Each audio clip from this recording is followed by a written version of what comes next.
Welcome to my talk on recursion. Today we're going to learn about how recursion works and why you might want to use it.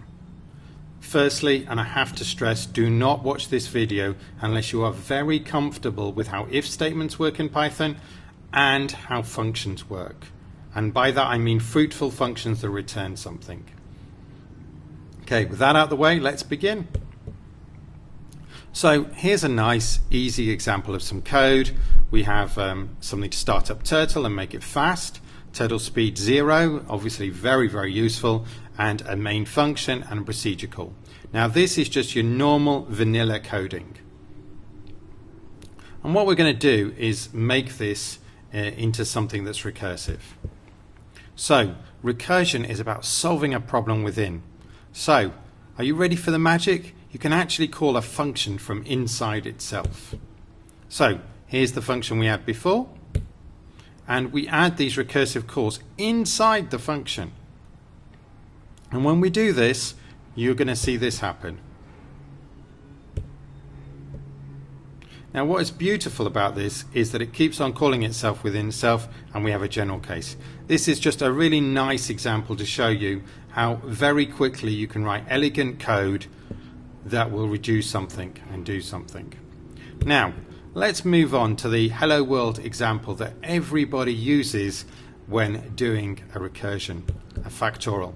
Here is the sample formula. I think most people are familiar with it from their maths. I've given you the formula, but I think if you haven't done the kind of advanced maths for this kind of thing, then I think it's simpler to see through this table.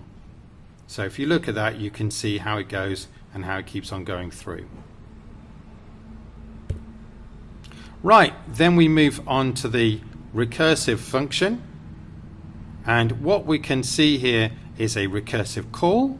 So that's inside the function, the general case and the base case. Now the general case is what it does most of the time. The base case is the point where it stops and says, okay, we've reached the end and we're now going to do it. Now it's very important when you're doing this step by step, and I've simulated this to make it easy for you, that you see that it does the general case, the general case, the general case, the general case, then it reaches the base case, and only then does it start returning. So in this case it returns and returns until the end. Feel free to have a go at coding this, but try very hard to see how the step-by-step works. Now, here is some example code so that you can have a go. Pause it here, have a look at it, and try and do it step-by-step in your IDE. Very easy if you're using code with MU to do a step-by-step. Okay, you've had a go at that, you've had a look. Let's have a look at some other examples. Before I move on, this is the example in Cambridge International's pseudocode. So this is the one that's used for the Cambridge A-level. And you can see it's quite similar to the Python, but it's a little bit more expanded. Now, the next example I want to go through with you is the greatest common divisor. Somebody actually made one of these in Minecraft with redstone. Incredible job. Probably took a long time. But obviously it's only a few lines of text code, but being able to make something like this is incredible, really. So the greatest common divisor, here are the rules. So a clever mathematical chip due to a Euclid makes it easy to find the greatest common divisors. Suppose that a and b are two positive integers. If b equals 0, then the answer is a, otherwise GCD a comma b is the same as GCD. Now please can I recommend you pause the video now and then have a go at it, and I'll reveal the answer in a second. So here is an example answer. There are quite a few ways to do it, but I think this one's quite a nice, elegant one. Right, our next example is towers of Hanoi.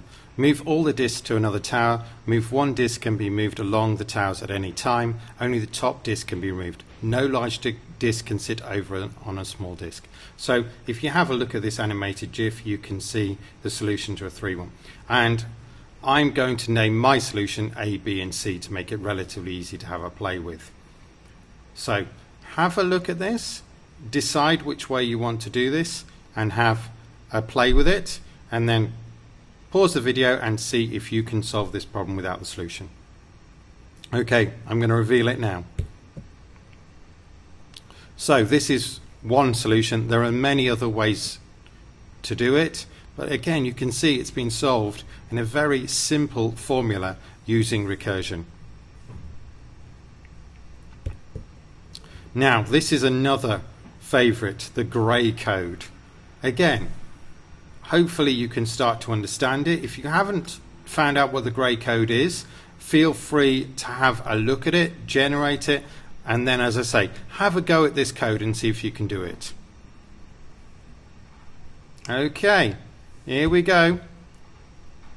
This one takes a little bit more effort, but you can see how recursion creates this beautiful method of generating the grey code. Now, few important terms to learn here. Base case, an explicit solution to a recursive function, the solution that can be stated non-recursively. So this is like the if statement before we make the kind of recursive method. The general case, a definition of recursive functions in terms of itself. So this is the case for which the solution is expressed in terms of a smaller version of itself. And finally, the recursive call, a method call in which the method being called is the same as the one making the call. So that's the call from inside the function. There are plenty more challenges to have a go at. Again, I'll include these in the links. Lots of fun to be had here.